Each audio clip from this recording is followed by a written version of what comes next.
linemen last week, and we're going to talk about tight ends this week. And we have some differences here. This is hasn't been the case here really these first few weeks we've been doing this, where we've been kind of lockstep on a lot of the guys, but we do have some differences here. But there is no difference at the top, and that's Notre Dame tight end Michael Mayer, the number one tight end for both of us here. Is there anybody that you think can maybe make a push to be tight end one in this class ahead of him? I don't think so. I think maybe coming into the year, maybe there was a chance that some of these more athletic tight ends could challenge him, but no one's really emerged, I think, in terms of production. Michael Mayer's continuing his third year of production, 6'4", 251, just such a mismatch because I think in short space, he's athletic. I don't think he's going to be a big tester. If I was his future agent, I would say just don't do anything. There's no reason for him to watch the film. You can see him dominate almost every game because I don't think he's going to be a super athlete, but he's a good blocker. Mismatch on linebackers, he's too big for them, and it's just so tough to cover him because he always gets position. Reminds me a little bit of Jason Witten, maybe in the NFL, kind of a good like stick route. He's got good hands, going to catch the football. I like Michael Mayer. What do you think his ceiling is in terms of draft stock? I think that's the debate at this point for a tight end of his caliber Notre Dame production versus what's the athlete look like.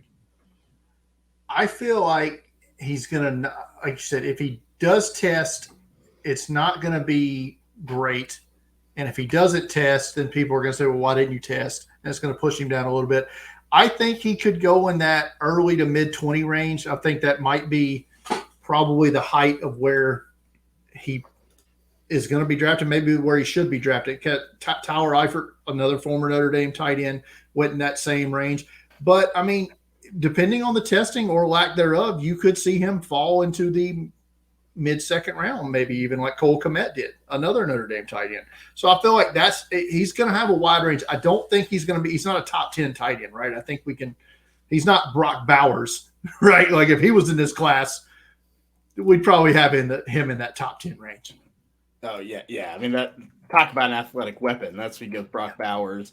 I tend to agree. I think he'll still settle in that 18 to 25 range. I think someone will take him kind of where you're at. Maybe a team like 15, 16 could. Maybe that's a ceiling.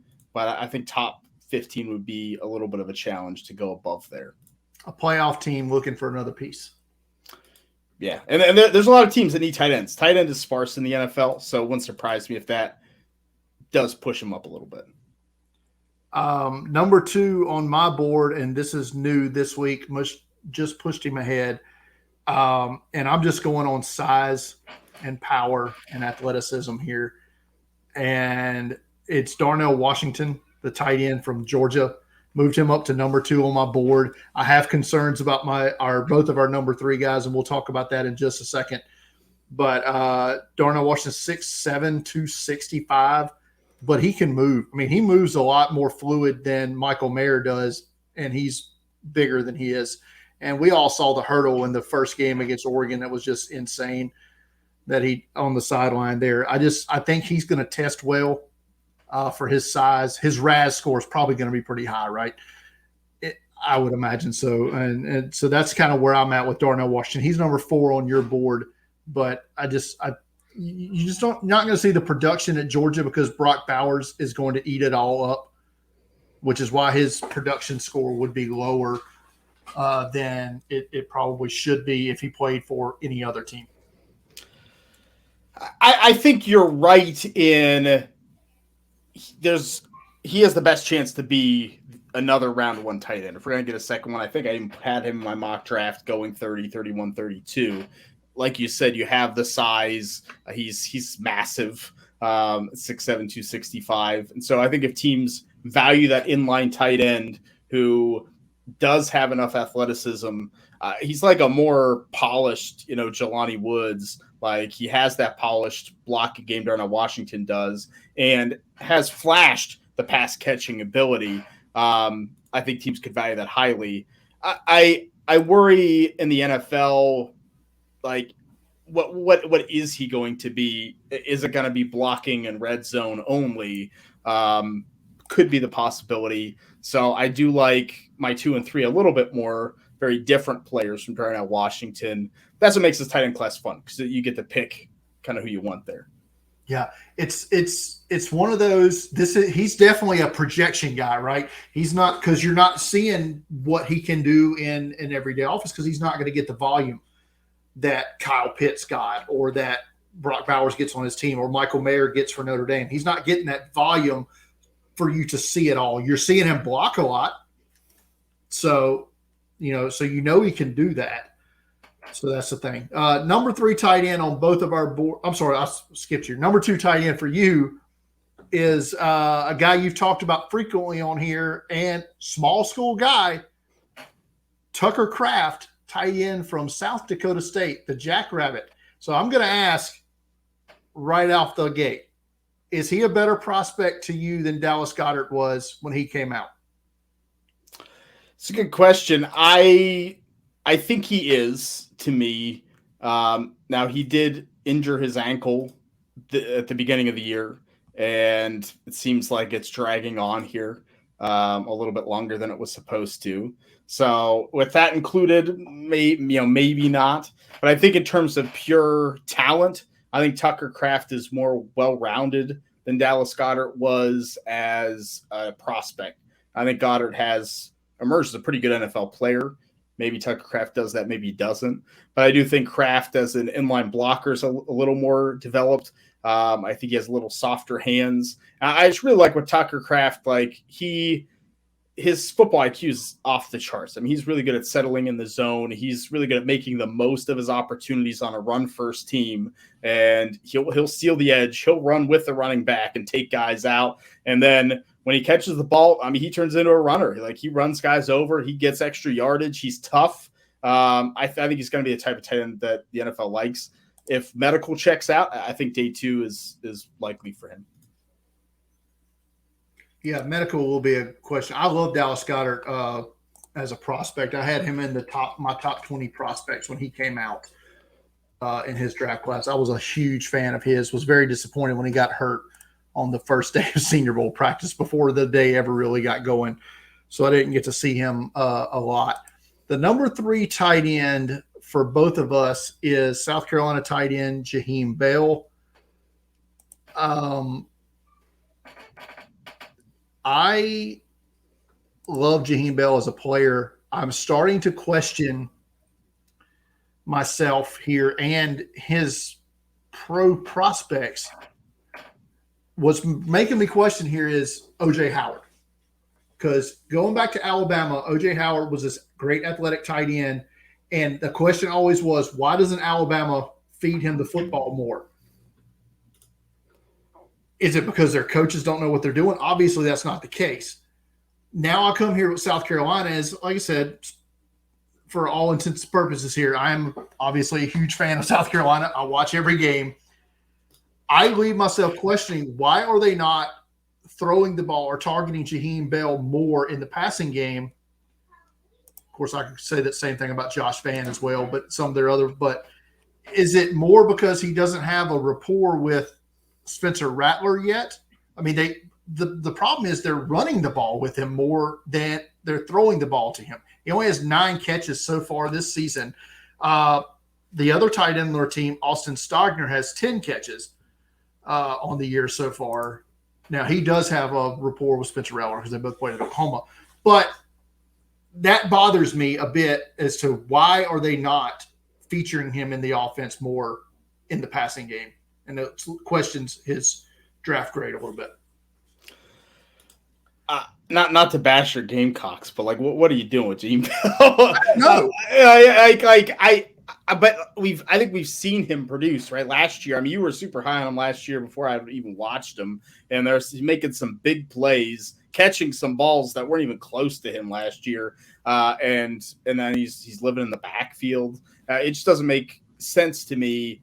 I think the athletic projection still an NFL team's gonna like what they see from him, and I think with the way that offenses are opening up in the NFL, Jaheem Bell has a place in an NFL offense, split out, H-back, backfield. You know, we're seeing a little more of that. So I still have hopes. I mean, maybe it's a situation for him where you stay in school, you transfer somewhere else. Like I think that could be a possibility now that I really didn't think going into the year. 9 catches for 121 yards on the season, no receiving touchdowns. 13 carries for 48 yards, 2 touchdowns. He has more carries than he does catches. Stupid. Yeah, it's a little bit strange. And I don't think the carries have gone particularly like well, right? I mean, he's not turning into a running back here. No, and well, I'll say this to their credit. In goal line, they seem to be almost showing a wishbone look now. And with him as the fullback, and his 2 touchdowns that both came out of that look on a dive. So that could be a good use for him in the goal line, sure. But if you're on your own 30, why are you handing Jaheem Bell the football? Throw him the football. You'll get down the field a lot quicker. Anyway, rant off here on that. Darnell Washington was your number 4 tight end. We talked about him already. My number 4 tight end is Sam LaPorta from Iowa. And you want to talk about a guy who has no chance to put up any kind of production this year at all. It's Sam LaPorta because his quarterback, who for some reason is still their quarterback, Spencer Petras, is god-awful and one of the worst draft-eligible quarterbacks in this class. Is that fair? Yes. It's really bad. I'm not telling tales out of school here when I say that. But LaPorta's 6'4", 249. I think he's going to test really well. If for no other reason, every other Iowa tight end that's ever tested has tested really well. I feel like that's a safe bet. So again, this is another on potential here, more than potential over production. Sam LaPorta, my number 4 tight end. I was impressed with him. I think going back, even as a freshman, he looked good. He was close to making my top 5. Really, the 5, 6, 7 for me is pretty close. I think the potential's there. It might be even worse than Jaheem Bell in terms of getting production. It's just that Iowa's offense seems to be out there to punt, and Sam LaPorta's blocking for whatever rushing game they have. I think it's just hard to do a pro projection at this point. I did mention Torrey Taylor in my my write-up piece for this week. See, I'm keeping him as punter 1 for me for at least for a little while. We'll see what happens. My number 5 tight end is another love affair that goes back a season, and I'm still there. I love his size. I love his potential, and that's Cincinnati tight end Josh Wiley. 6'6", 245. I think he has that ability to make the go up and 50-50 ball in the end zone. I also think he can stretch the seam and probably not much of a blocker as some of these other guys we've talked about. But I like Josh Wiley as that maybe a late 3rd round type of option, early 4th round type of deal. Guy who could impress down at the Senior Bowl. Yeah, Josh Wiley's interesting because, like you said, not going to block anybody. He has some good production numbers. I really want to see what the athletic testing is. He's on there. Could he run a 4.6 something? Yeah. And then I think we're in talking round 3, round 4. Could he run a 4.8 and basically run himself out of the draft? I think that's possible. So I just think there's a wide range of outcomes. I think, is he athletic enough for the NFL is my biggest question mark. If he answers that, then a lot of the other things line up. And finally, This is a guy I think you went back and forth on this week and moved him into number 5, and a guy I will see this week, Utah tight end Dalton Kincaid, fifth-year player, 6'4", 242. What do you like about Mr. Kincaid?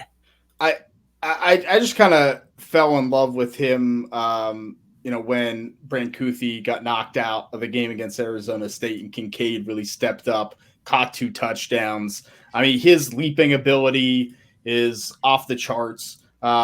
He's such a good athlete for his size, great production in terms of catching the football, soft hands. Like he's another guy who I just can't see, like Michael Mayer. I just can't see someone able to cover him because he's big enough to be bigger than you and he's faster than you too.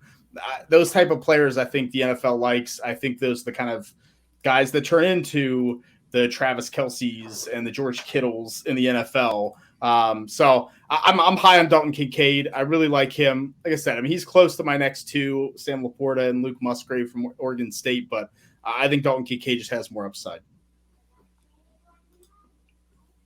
Yeah. So that's our tight ends, our top 5 tight ends. I think Shane, we actually talked about them more than we have any other position group. We had a lot to say. Yeah, a lot to say. Tight ends.